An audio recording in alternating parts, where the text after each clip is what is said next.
Hi, everybody. I'm here today with Graham Linehan. Very excited to talk with you, Graham. Thanks so much for coming to join me. It's been a couple of years since the last time I interviewed you, and in that time, you have written a book. So I've got the book here, Tough Crowd, How I Made and Lost a Career in Comedy. So it's a wonderful book. Graham, I'm so excited to get to talk to you about it today. How are you doing? How have you been, first of all? Good. Yes. Feeling a lot more optimistic about things at the moment. Writing the book certainly helped. It's getting the conversation a little bit further away from where it was. There's still people who are determined to paint me as having kind of uh, ripped up my life for almost recreational reasons. Um, and who still just simply don't see any of this stuff as an issue. Don't think that you know women's sports being removed, women being unable to acquire single sex services. They just don't think it's important enough to put all your chips on. You know, but I'm hoping that bit by bit the picture of it will come out and people will see that really I didn't have a choice. I'm surprised. I'm still surprised. I have so many colleagues who have daughters, who are playing along with this stuff. I don't understand it. I just don't understand it. But anyway, sorry, I've jumped from subject to subject already, and I No, better be that's all right. careful.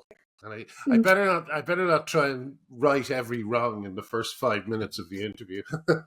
Well, that would be nice if we could do that. That'd be worthwhile. Um, Yes, One thing I wanted to ask you about is you said that you wrote it partly by Artie Morty interviewing you, and I was that's right. curious about that, about how that worked, that process.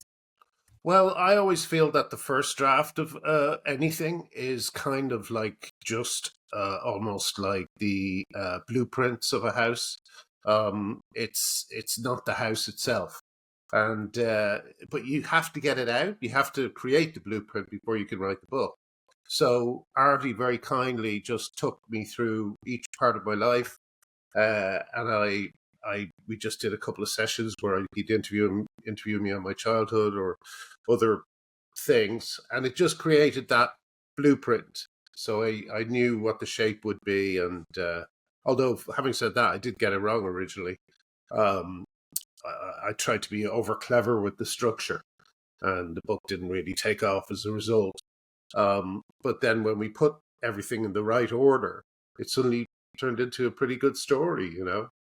So yeah, so Artie helped me just get that first version down, which I then worked on and worked on. And like the pleasure for me, even though it was fun uh, being interviewed by Artie on it, but the pleasure for me in writing really comes from rewriting, and that's what I really enjoy. A lot of stories that otherwise wouldn't be actually that interesting. Uh, you suddenly find a comic angle on them, and they come to life. So yeah, it was a nice process, and I only realized I should do it that way when I was about halfway through trying to write it. If I'd done that at the start, oh, it would have been out 2 or 3 years ago. Okay, interesting. So that really sped Mm, it along. it did. And for people who haven't read the book yet, it's the way it's structured. It's kind of in two parts. The first half the book is a memoir. The whole thing is a memoir, but the first half is kind of a memoir about your time in the writing industry, writing for Father Ted, the IT Crowd, these other projects that you worked on, very exciting, and all this upward momentum. And then about midway through the book, it's kind of like thunder and lightning strike and something Yeah, changes. And all of a sudden, you are in the midst of this calamity because you've spoken out. And it kind of rested on that pivotal scene where you came out of this operation that you had and you were a little bit loony on the meds and kind of feeling good and relaxed. And unfortunately, all of Twitter was not, feeling the same way. But yeah. that's when things kind of kicked off. So, and then I'm curious, when you were talking with Artie, did things come up that you didn't expect? Like things that you maybe didn't remember until you were talking to him? Yeah, I mean, I could probably write. another book about the same period. There's lots of stuff I didn't cover. I had a whole chapter on attacks from my own side, which I eventually threw away because it was too much like Father Ted's speech at the Golden Cleric. In fact, we were going to call the chapter, and now we move on to liars, which was what Ted was caught saying in that episode. But I mean, there's so many weird things about it. Like I'm unsatisfied with certain things, like the story of what happened with the kind of con man Stephanie Hayden is it's so confusing, because Hayden, like, basically just told the police what they wanted to hear, and I told the police, his history and the money he'd taken from people. His history is, he's a convicted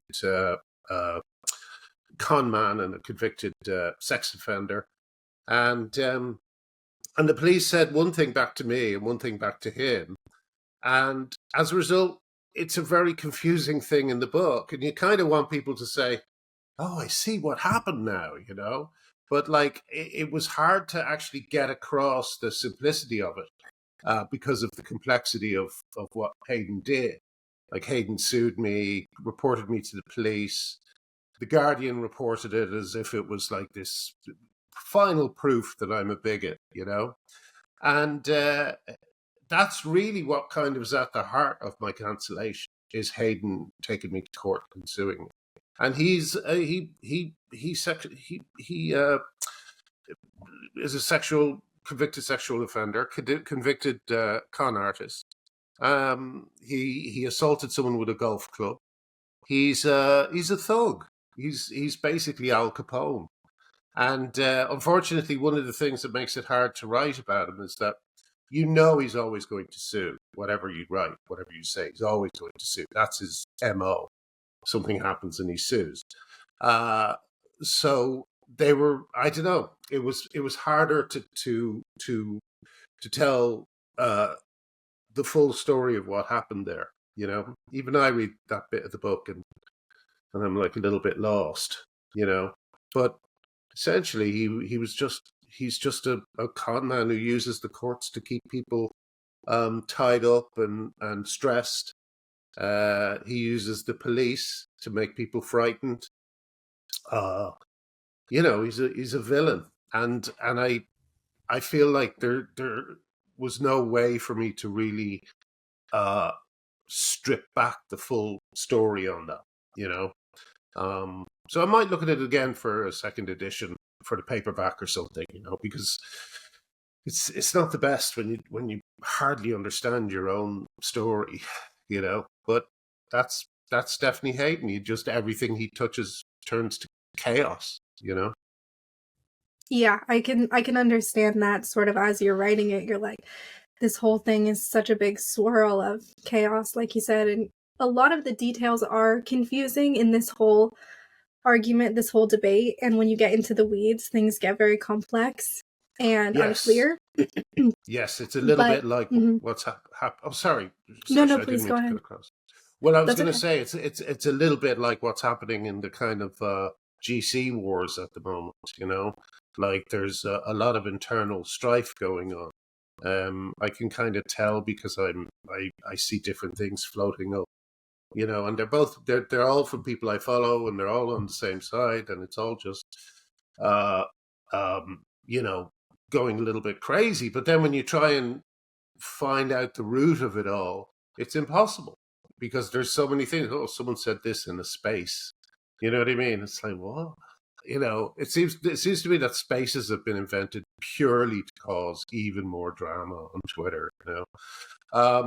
So it's like, once you get into the weeds of a subject like this, and a similar thing happened with Gamergate as well, because Gamergate is another online phenomenon that I tried to write about, and it's just very confusing. It's people pretending to be women online on one side, like the right used to do that, during Gamergate, and then the left did it as well. So it was just like a group of people who were identical, calling each other names and pretending to be women. You know, so it's hard to parse all this stuff. You know, it's a strange old world, the post-internet world, and you know, you have to try and make sure you're not leaving anyone behind who just doesn't have the energy to look into all these subcultures. You know, although I do think there's some subcultures that are worth paying attention to more than others. Furries being the main one. I think furries is a really bad subculture. I heard a very funny story. Sorry, Sasha, I'll let you ask a second question in about half an hour. I heard a very funny story, although a little bit creepy and scary as well. This husband and wife, their son was a furry, 15 years old, something like that. And both him and his parents just thought it was an innocent little hobby. He'd meet like-minded kids around the same age, all this sort of stuff. So he went to a furry convention. The parents dropped him off, you know. And he went and he did whatever furries do. They take photographs, they do conga lines, you know, dance around getting too hot in discos, and howl at the moon and then go to bed, right? So that's what he did. And apparently when he woke up the next morning and went down for breakfast, it was just 40-year-old men. The only other guests were 40-year-old men. Mm-hmm. Men in their 40s to whatever. And it's like, that's not good. That's not good. And the parents and this kid suddenly realized he was dropped off at a perverts convention. Yeah. You know? So it's like, it's... So I think there are subcultures that it's worth trying to stay on top of, because they are, like in the case of furries, I think that there's such a heavy overlap from, you know, dodgy men, you know. Yeah, definitely. Well, that's creepy. Sorry about that. So, you know, with all those little details and everything, I think one thing that you did a great job of in the book is you showed how all of this is this massive storm that has overtaken our society, you know, both here in the US and in the UK and Ireland. And one thing that I liked that you wrote was you said when the Berlin Wall came down, everyone kind of realized, oh, you didn't support the Stasi, you didn't support them, I didn't support them either. And suddenly everyone realized that everybody was just going along with it. And I think comparisons like that help make it more clear in terms of with all these little details and things. And I was wondering if you've had people come up to you and tell you, like, I really didn't know any of the ins and outs of this stuff, but now I see that it's this oppressive force, this lie that has overtaken society. Have you had that kind of reaction? I've had more people kind of shocked at what I went through. That's been the main I think they're getting over that first, and I guess that's inevitable when I'm telling it from my point of view. But yeah, you know, people seem to be kind of. I wouldn't say it's my book though. It's probably, you know, a couple of people might have been persuaded by it, but it's a funny thing, you know. You can write a whole book about it, and people still just completely ignore that aspect. There's been reviews in the Guardian and the Times, and they just attack me and don't barely reference the book, you know.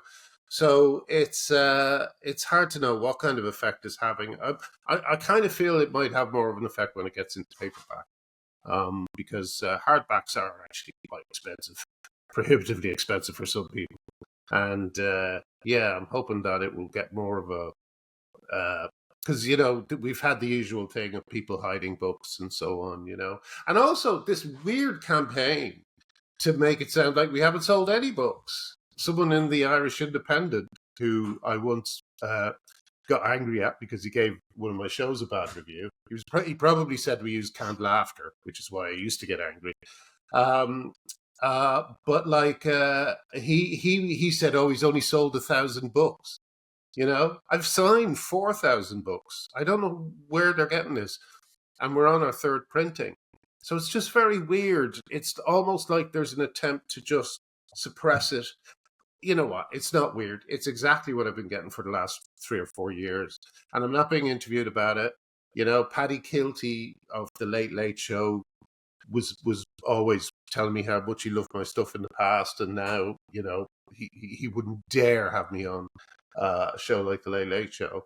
So again, my voice is still being suppressed, but I don't know. It's getting a little bit harder, to keep me quiet. Yeah, well, if you're on the third printing, I mean, you know, it's obviously selling. And yeah, I read some of those reviews, and they're so obviously biased against you just because they want to be on the side of seeming virtuous. It's Mm. like you said, they don't really address what you've said, what you've been through. It's just this reaction of like, it reminds me of this Key and Peele sketch that where there was this one guy who would, every time anyone said anything, he would say, awkward. Oh And yeah, yeah, you yeah, remember that?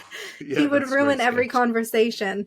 Yeah, And yeah, that's kind of what those reviews remind me of a little bit, because that's kind of their whole thing is just like, well, that's weird. Like, why is he so obsessed?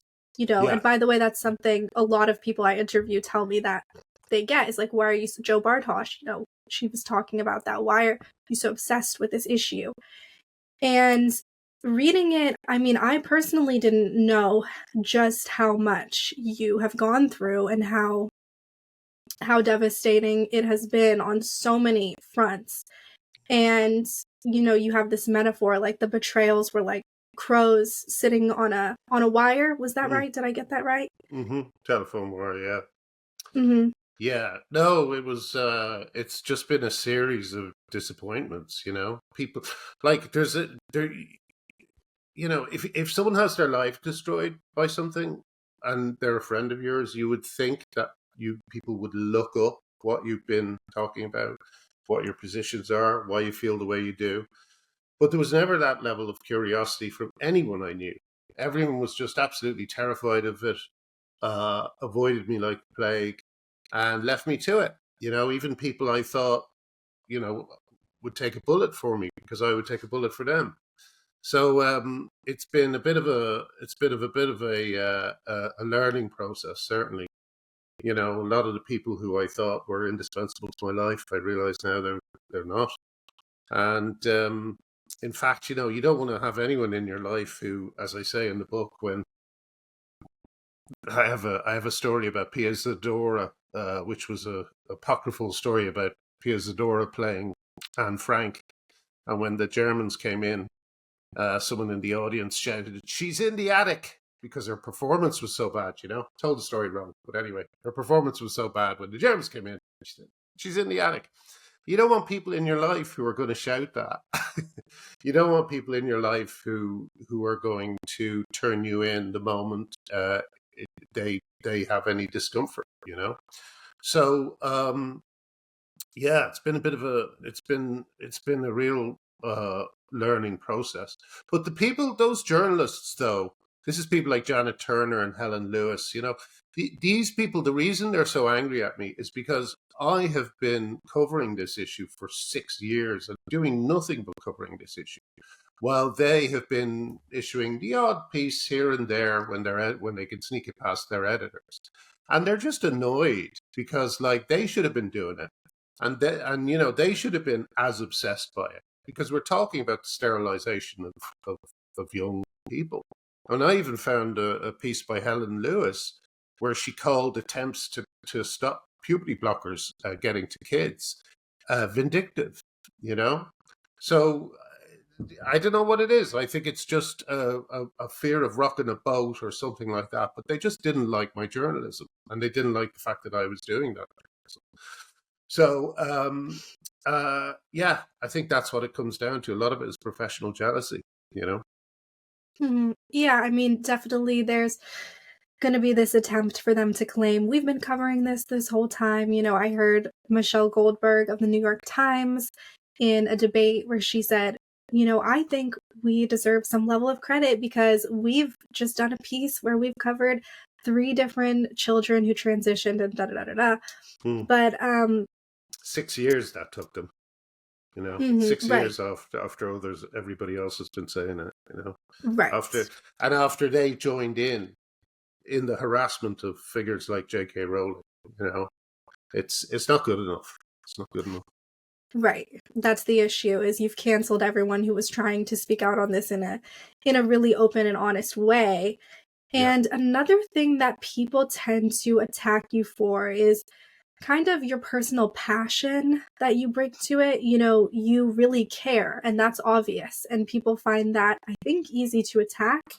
And maybe that's something. I mean, what are your thoughts on that? Because I felt like reading the book, we learn a little bit more about your personality and kind of that you've always had this really passionate side where you jump into something and you get aggravated about something that you see as an injustice happening. And, yeah. have you always had in your life people kind of reacting, coming up against that?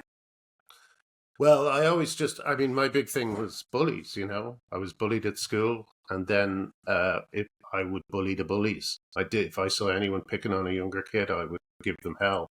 Uh, and that's basically the thing that gets me angrier, I guess, than anything. And seeing women being bullied in the most disgusting fashion, like, and the idea is, oh, well, what's it's on Twitter or whatever, just um it's not important. It's like, well, yeah, it is important, because women are being excluded from the public square by men who are behaving aggressively. That is as a tale as old as the hills.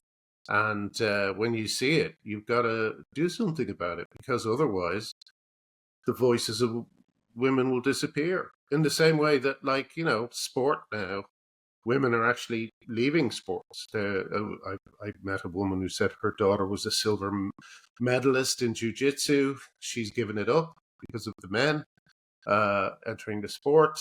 Over here, we have the famous example recently of Lynn Pinches, who was a snooker player, snooker pool, I'm not sure which, who just who quit the game rather than play a trans-identified player, very bravely and rightly.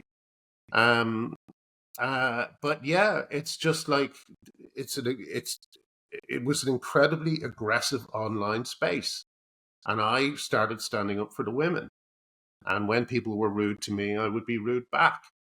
But these people who come after me, all they do is ignore these people. They ignore the women calling for help. You know, People like Gary Lineker, he's a sports figure over here, talks about everything else in the world except women's sports. You know, the one thing that he would actually be a really big influence on, and it's because he's a coward on this issue. So so yeah, I just don't understand how people can see, what happened to Rachel Mead, what happened to Maya Forstater, what happened to Alison Phillips, what happened to all these women, Rachel Rooney, Rosie Kay, Kathleen Stock.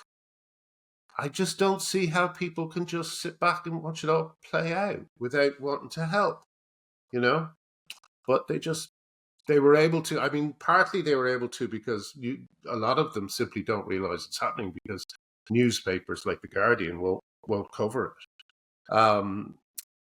But others had no excuse. I think the people who knew me should at least have been curious enough to look into the issue. And I still haven't heard from any of my colleagues, for instance, on the Father Ted musical, about how they feel about children being on puberty blockers or their mums not being able to choose a carer of the female sex. None of them have ever expressed a single opinion on this issue to me, you know? And I just think that level of incuriousness is pretty disgusting, you know? Mhm. Part of me wonders if maybe they did look it up and then they saw what kind of reaction you get if you ask a question or if you speak against it in even the most mild form. I And don't then even if think I don't you even don't think think they so? got that far, Sash. I really Mm. don't. I just don't think they're interested. I don't think they think it's an important issue. I had a bloke say that in front of his wife. his wife was just sitting there, and he said, people don't care because it's just not important. You know, I mean, imagine saying that in front of the woman you love. I think these people are just. But I think you're right, though, in the sense that I definitely feel they know that the temperature at the mouth of the conversation, that's where it's highest.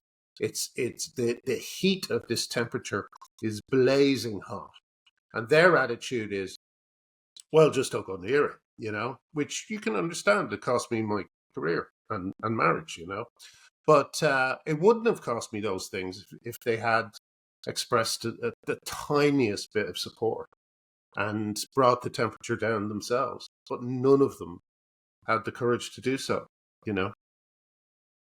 Did anybody come around after reading your book?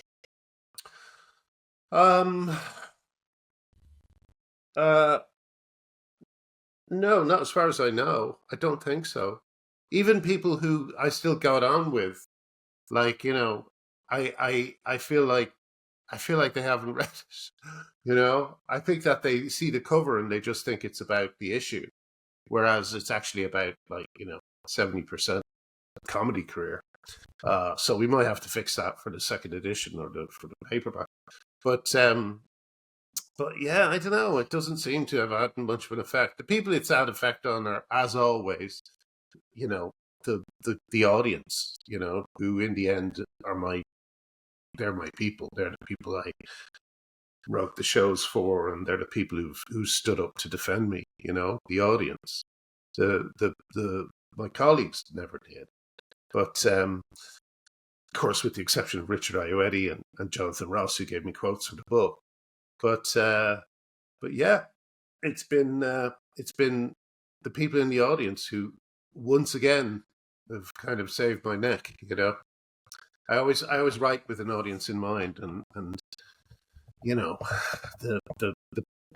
I know so many people from so many different walks of life who support me that it's balanced it out quite a great deal. Mm. Yeah, I thought that was brilliant in the book when you wrote about how Shakespeare had to write for an audience, and that was one thing that made him so good, was that he knew his audience would literally throw tomatoes if they didn't like what they were hearing, or rotten onions or whatever it was. Yeah. And they were armed. They had knives. Yeah, right. Terrible. Yeah, it was dangerous. Yeah. But the nice version of that is a studio sitcom, where, I don't know if you remember, there'd be episodes of Roseanne. Roseanne was a great show for this, and it wasn't just laughs. The audience would be like, you could hear them holding their breath during the dramatic parts. Because Roseanne sometimes really went for it. I remember there was a party in one episode, and Dan and Roseanne had the worst argument in front of all their friends.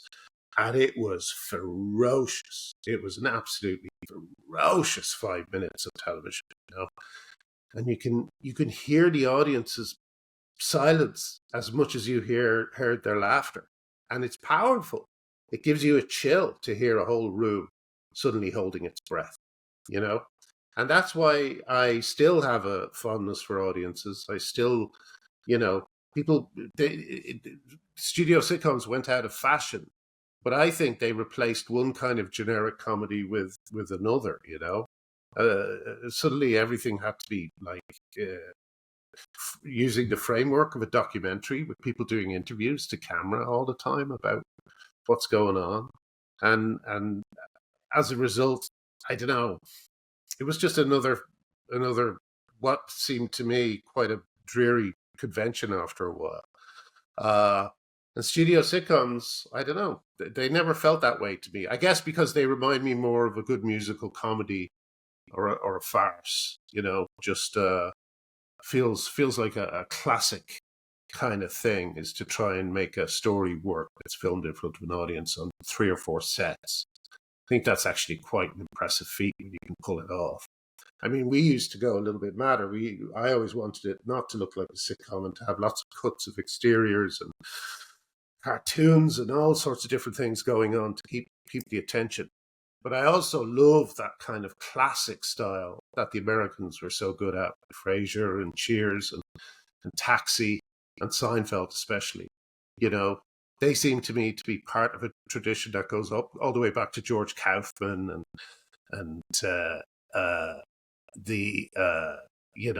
Dorothy Parker and people like that. And I love it. I feel like I'm part of that when I'm writing something in a studio sitcom. I feel like I'm part of a very good lineage. I mean, it's so weird, but you didn't have it over in the US as much as we did over here.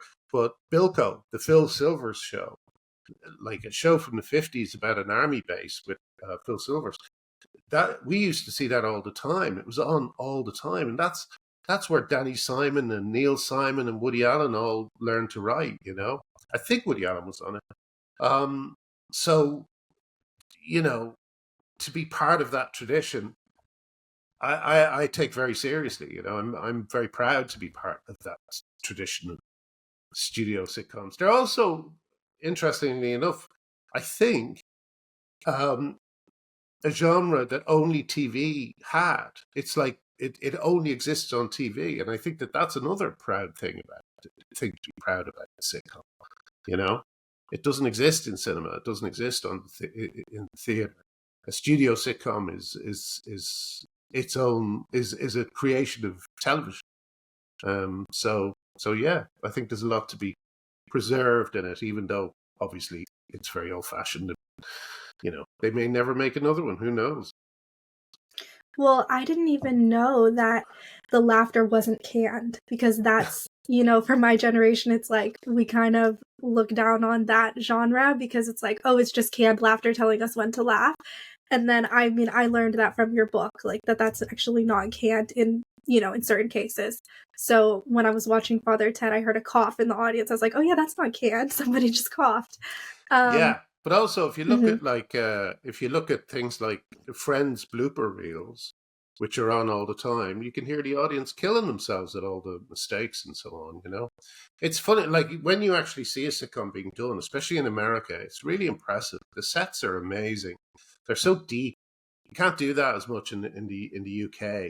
But I believe that a lot of sets in America use a kind of triangle shape, so you get a real sense of perspective and depth to all these sets. A good example would be where Frasier lives, with that huge room, kitchen on one side, and then the balcony right at the back. Really feels, and then the view of the skyline. It really feels like an elegant, I don't know, set from an old Bette Davis film or something like that. Um, but anyway, the audience is like the important thing. It's why the performances are on these kinds of sitcoms are the way they are. There's a certain kind of musicality to the way jokes work on a studio sitcom.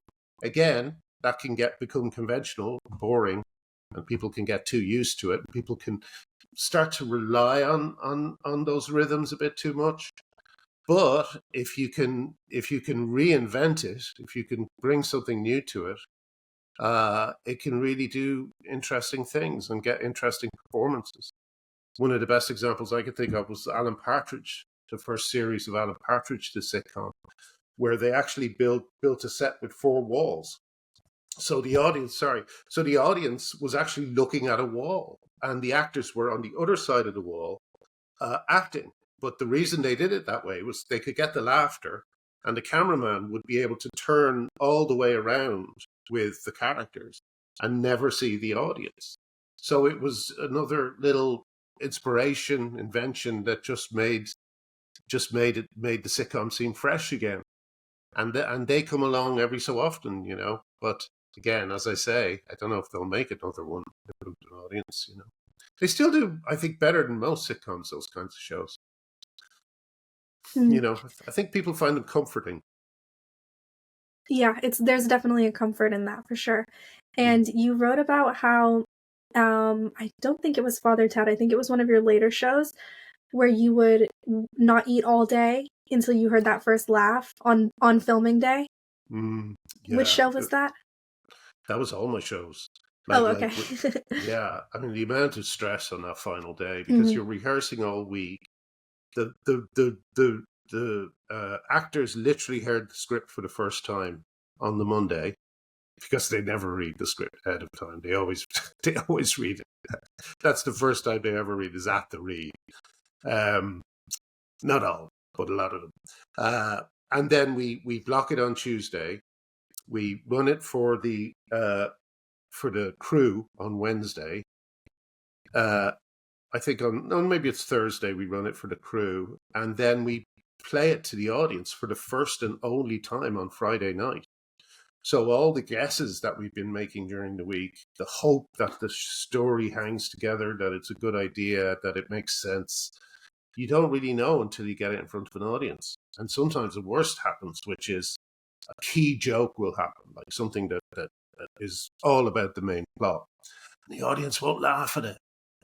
That's terrifying, because that means that they don't agree with your premise for the entire show, that it's funny and it's a funny area. So I would be waiting to hear that first laugh. And my stomach was just in knots, And as soon as I heard the first laugh, I would just snaffle it down. Because all that fear would just go away, and you'd remember, oh yeah, no, we worked on this pretty hard. It's good. It's good. It's gonna work. So yeah.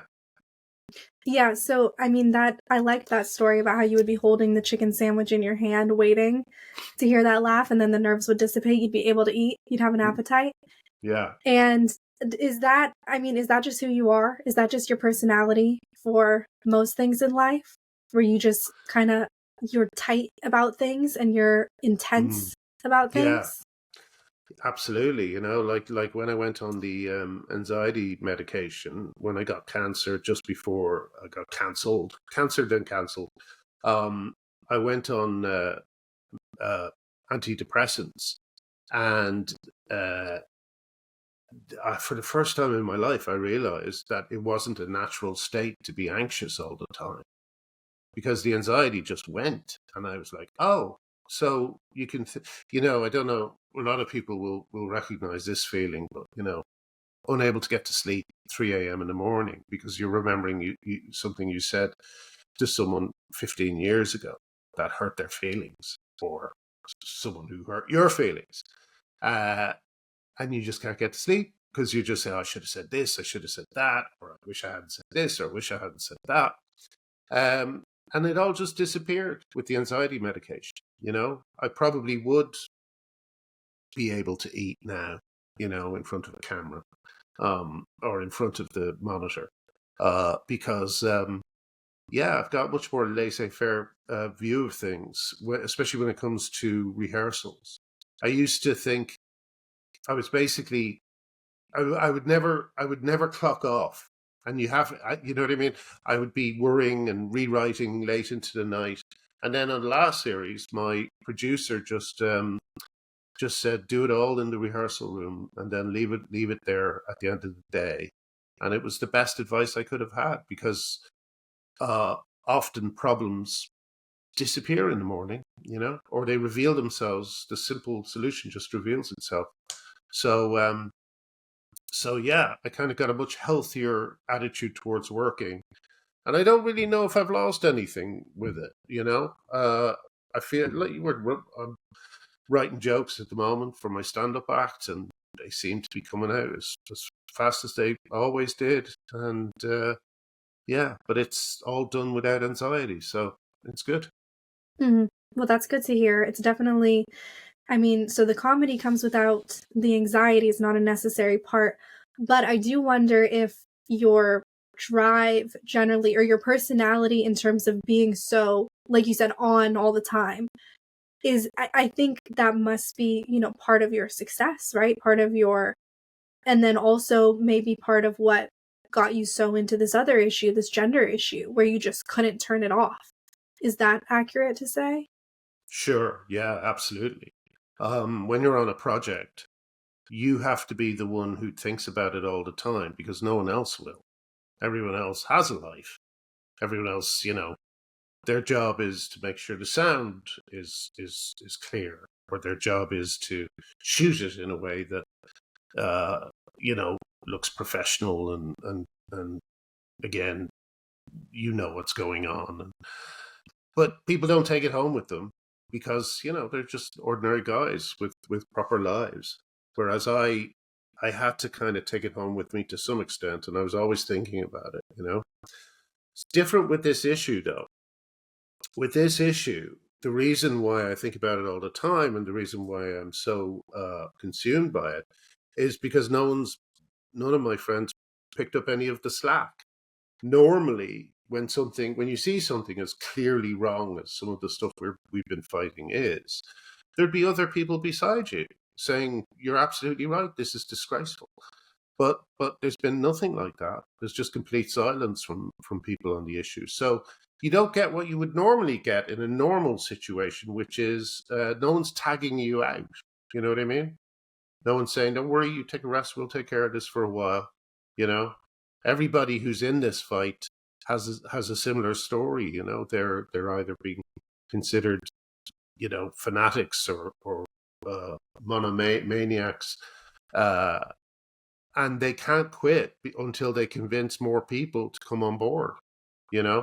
Because I don't know, when the stakes are so high, which means that the costs are so high to enter into this debate, then the people who are in it, they have to kind of go all out. There's no other way. It would all be solved if people stopped stabbing each other in the back and stood up for each other. But unfortunately, that's not the nature of this debate. Mm-hmm. Yeah, and then also when people aren't listening, you kind of have, well, you have a choice about how you can react to that. You can keep trying to make them listen. You can stop trying. Jordan Peterson has this thing where he says, "Do not cast pearls before swine," and he says that what that means is do not speak to people who are not listening and do not care what you're saying. However, he does it all the time. I mean, you go on his Twitter and he's doing exactly that. He's casting pearls before swine.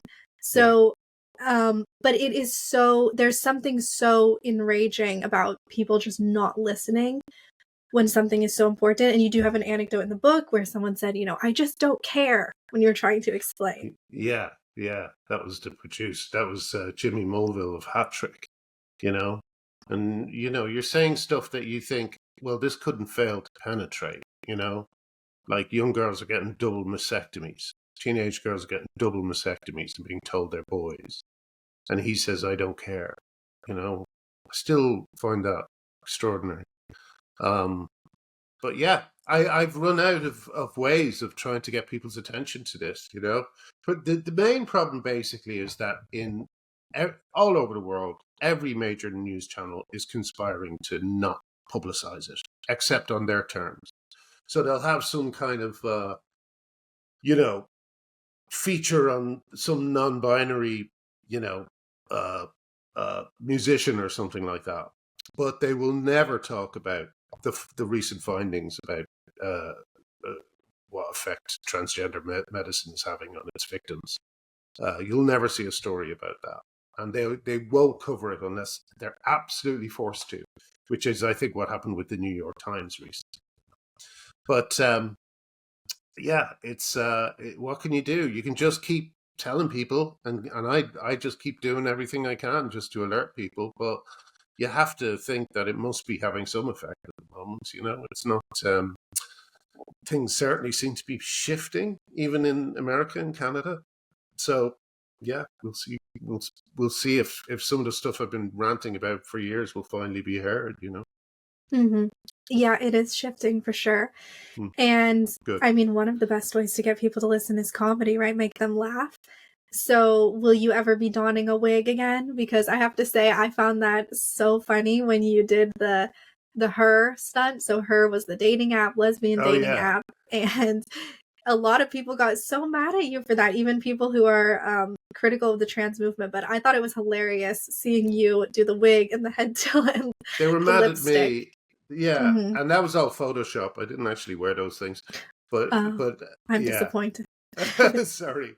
But it was crazy, wasn't it? Like they got so much angrier at me than the men doing it for real. And once again, you're pointing at someone and everyone just looks at your finger. It's so annoying. And years later, the Her app is still banning lesbians for specifying they only want to meet women. You know, it's disgraceful. And yet they all thought it would be more productive to insult me by for drawing attention to it. You know, it's crazy. Mhm. Yeah. Do you have material about that in your stand-up? About men in Not wigs? really. No, I Okay. kind of I might actually. I'm thinking of tweaking my stand up. Someone said to me a true thing. They said they want to hear from you. They don't want to hear a bunch of unconnected jokes, and that made sense to me. So I've been tweaking it a little bit and thinking it more along the lines of an evening with type of deal where I can kind of relax a little bit, use the jokes if an opportunity present themselves, but more talk about things like that, why I did certain things, what I was trying to get at, what I was trying to achieve, um, uh, and I think it could be a pretty interesting night, because so much stuff you think, oh, everyone saw that or everyone had an opinion on that, but people don't really, like when you tweet, for instance, I believe only 30% of your audience will normally see you, 30% of your follower count. So people have a very kind of jigsaw like vision of what's been going on. So a show that kind of draws it all together might be interesting, and I might do that based around the book. Mhm. I like the idea of making it kind of about you as well, kind of showing people a little bit about you. And one of the parts that I thought was beautiful in the book was about your dad and his character, his personality. He sounds like a really wonderful husband. He would bring your mother breakfast in bed on the weekends. And, you Yeah. know, that was a wonderful section. What was that like for you to write? Oh well, it felt good because I just said goodbye to him really as I was writing the book, and it was nice to be able to pay a bit of a tribute to him. And I kind of didn't actually piece it together in my mind until later, but that anecdote about my dad, my mum, and her friends sitting in the audience, and they were the only people there, and my dad peeking out the curtain and looking at her and seeing her there. I only realized later what a perfect kind of image that is, because my dad's on the stage and my mum's in the audience, and these are the two roles I've always took myself in life, and I've always found great meaning in them.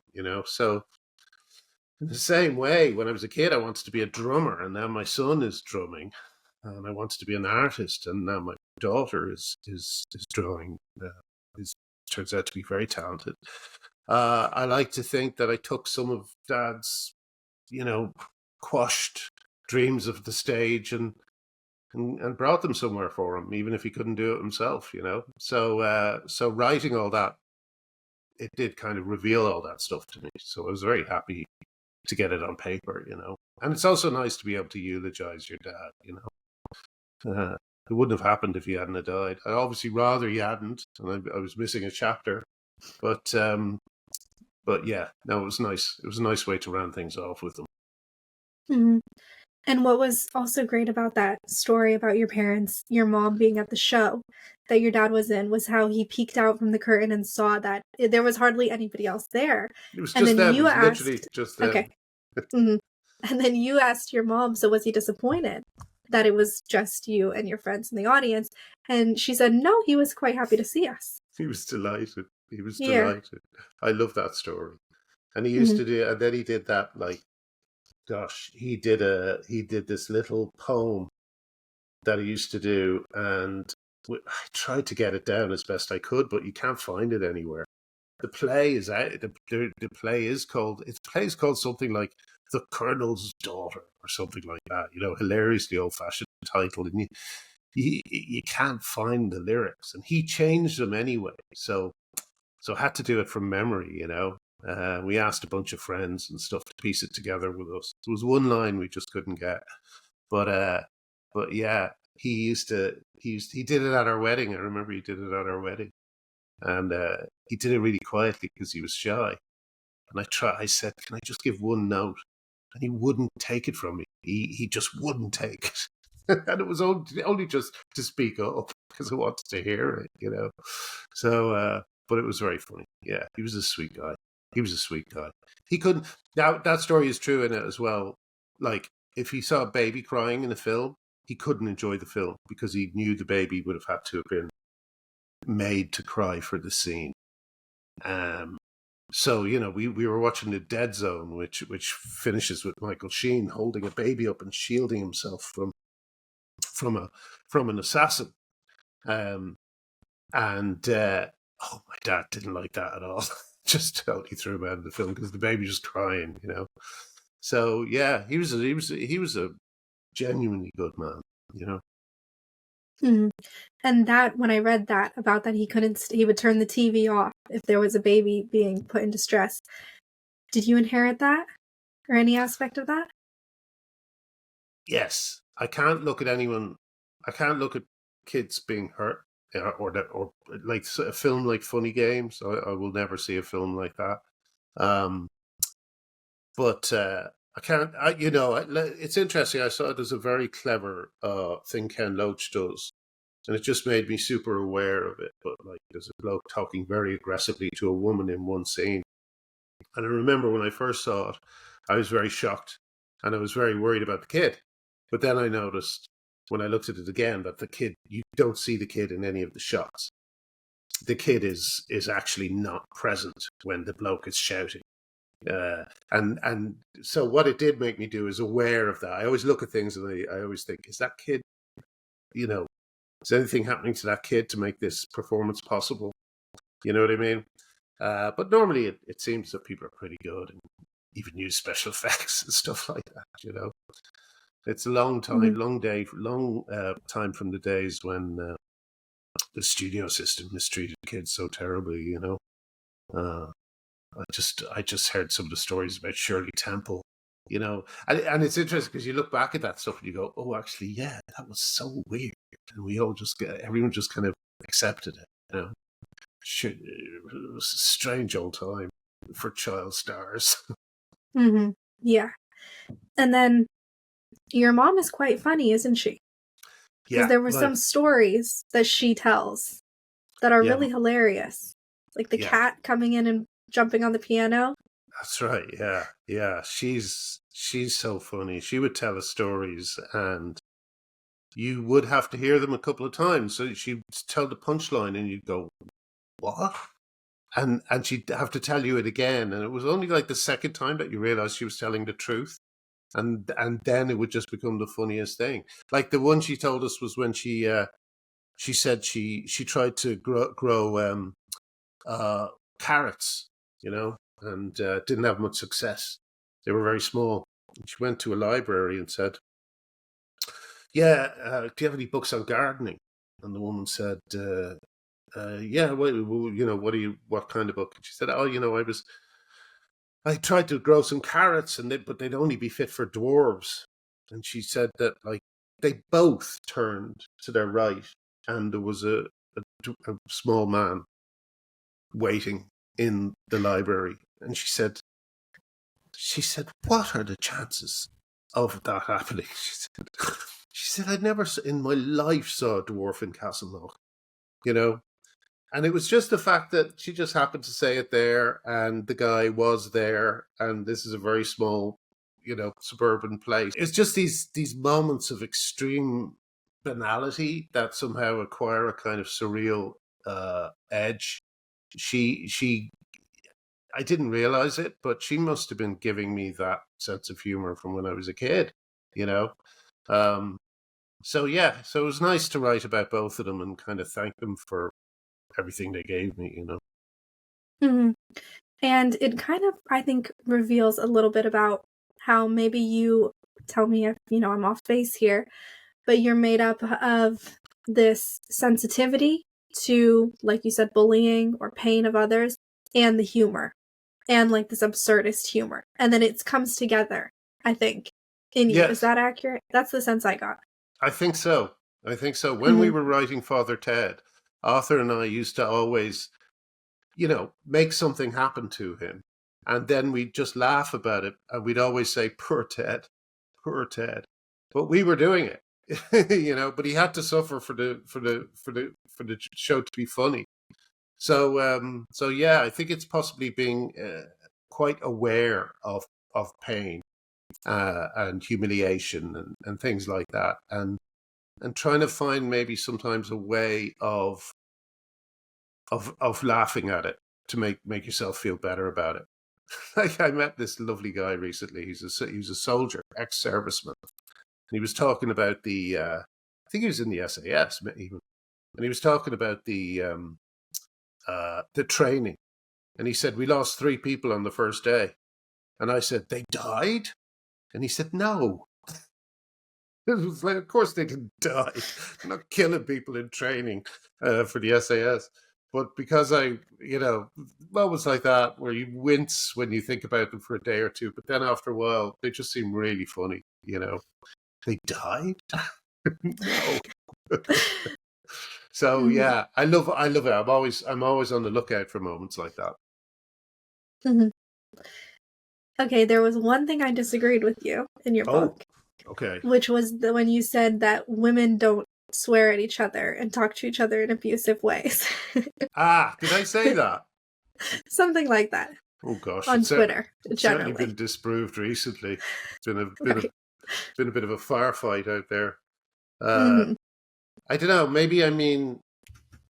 Maybe it's just a certain rawness. Maybe it's slightly different way that women communicate.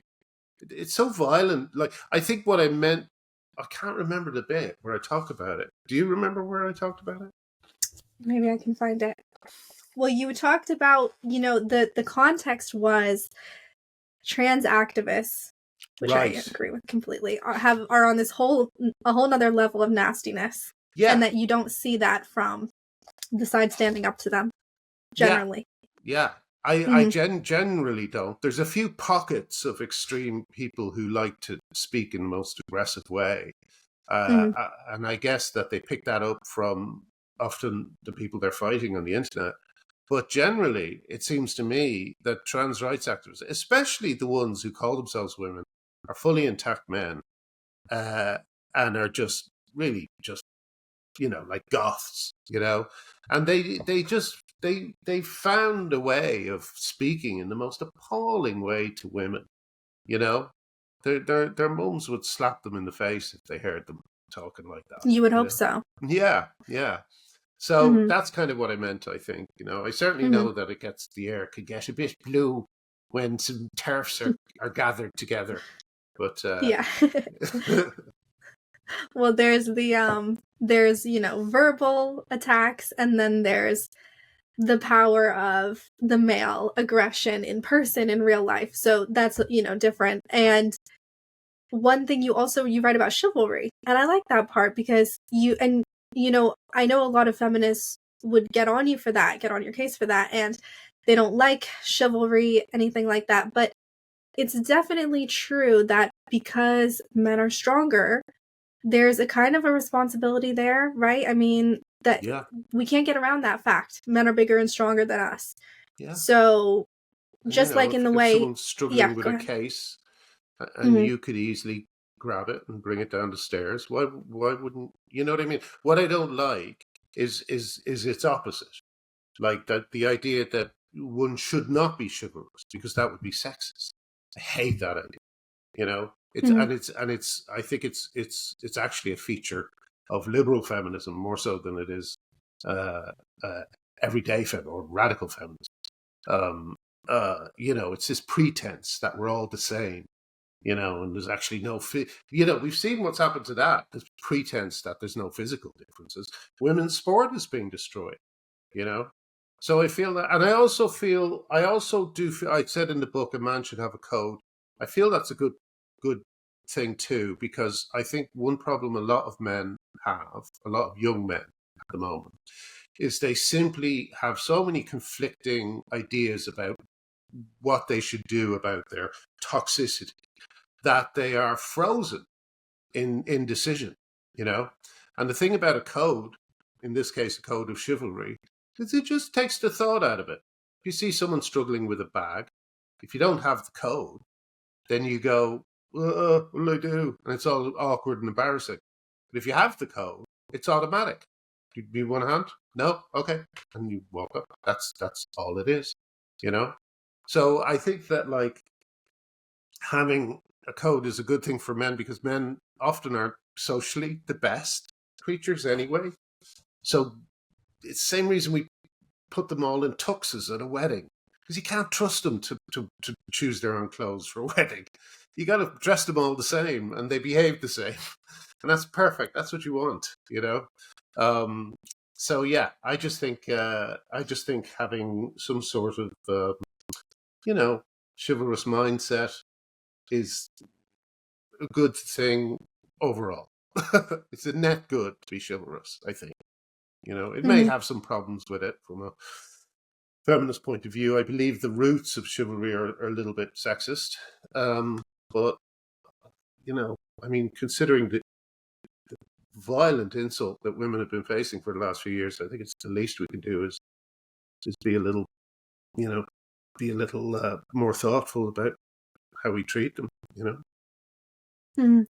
And, do you think that there's, in modern culture, just too much choice, and that tends to have people get a little bit lost, like in your tux example, like there's no choice, it's nice and simple, kind of like a school uniform, you don't Yeah. get lost in all the what to wear, what not to wear.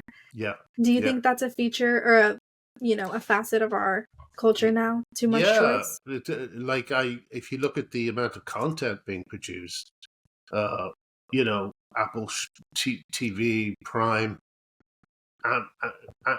Netflix, and God, I don't know. You probably have this experience too of just going through Netflix and just endlessly and seeing the same titles come up and up again and again and again. But there still seems to be thousands of them, and none of them seem any use. It's a weird thing, but maybe that's also because I'm getting older. A lot of these shows are aimed at like the 18 to 30 market, but I don't know. It just feels like the more stuff that's out there, the less I'm interested in it, Although I will say that I've seen things recently that have really kind of cheered me up about the future of things, like Nathan Fielder's The Curse that he did with Benny Safdie and Emma Stone is just extraordinary. And I've seen some good. Weirdly enough, horror films seem to be as good as they always were. Horror films they didn't go down in quality. It's very interesting, and music is still great. There's so much great music out there, even though some of the artists call themselves trans. It's like What do you listen to? Well, that's the thing. I'm just kind of like, I've gone back to being someone who really loves singles. I don't really get into albums anymore, basically because the algorithm just throws up stuff that it thinks I like, and it's often right. So I like at the moment, the bands that I've been really enjoying are Cola, who were kind of a spin-off of Ought, who did a brilliant song called Beautiful Blue Sky. There's a girl called Tirzah, Tirzah. I'm not sure how to pronounce it. She's amazing. Kate LeBon, who's just playing by accident. Kate LeBon is great. Welsh singer. She's amazing. And yeah, I think the song of the last decade is Human by Molly Sarl. I think it's the most extraordinarily beautiful piece of music I've heard in years. I can't stop listening to it. So yeah, I'm still really enjoying discovering new bands, and there seem to be just as many good ones as there always was. So yeah, it's a boom time. Actually, it's actually a great time for. I put a little bit of this in the book, but it's a great time for female artists because now they don't have to navigate the grabby manager or the annoying drummer. They can record everything themselves, bring it out themselves, and bypass a lot of all that old boys' school stuff. In terms of just being an independent artist? Yeah, it seems that way. And so as a result, it's a bit of a golden age for female singer-songwriters. If you want, I'll do a compilation. I've got some brilliant artists to share. So sure, yeah. That'd be great. Yeah, definitely. Cool. All right. Well, so Human, what was it, that one that you said is the song Human by of the Molly decade? Sarl. Okay. Sarle. Might be Sarle, Mhm. but I think it's Molly Sarr. It's Okay, yeah. astonishing. I'll But have to give I'll that a put it listen. on a thing with a few other people. Perfect. Sounds Uh, good. okay. All right, Graham. Well, we've been talking for about an hour now. Anything that you want to leave the people with for them to know? No, just keep fighting, keep turning up to events. I think we have them on the run. I think it's all gonna. I think the next few years are going to be people trying to figure out what just happened, why women were insulted to this extent, why kids were put at such risk. Um, yeah, I think that's going to be. I think it's just keep donating to the fundraisers and keep fighting and hopefully we won't have to think about any of this stuff in a year or two. Mm.